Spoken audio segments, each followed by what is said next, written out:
అందరం భక్తులే. రేపు ముక్కోటి ఏకాదశి నాడు మీరు చూడండి, తిరుపతి పట్టదు, శ్రీశైలం పట్టదు, భద్రాచలం పట్టదు, దేశంలో ఏ గుమ్మమో పట్టదు, మొత్తం అందరూ అక్కడే ఉంటారు. ఆ రోజు మహాపుణ్యం చేసిన పాపాలన్నీ పోతాయి. అంటే అన్ని పాపాలు చేశాడు అనమాట ఈయన.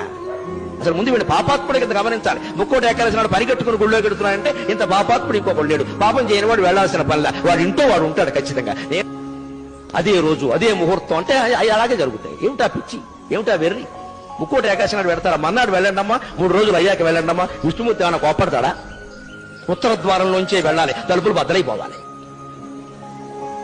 బాగా మనస్సు నిండా బుర్ర మడ్డి పెట్టేసుకుని మనస్సు నిండా ఆ రోజే చూడాలి, అలాగే వెళ్ళాలి, ఏమైనా సరే వెళ్ళాలంటే ప్రమాదాలే జరుగుతాయి. అంచేత పుణ్య క్షేత్రాలు, తీర్థాలు, పుణ్య తిథులు ఇవేవి ముఖ్యం కాదండి.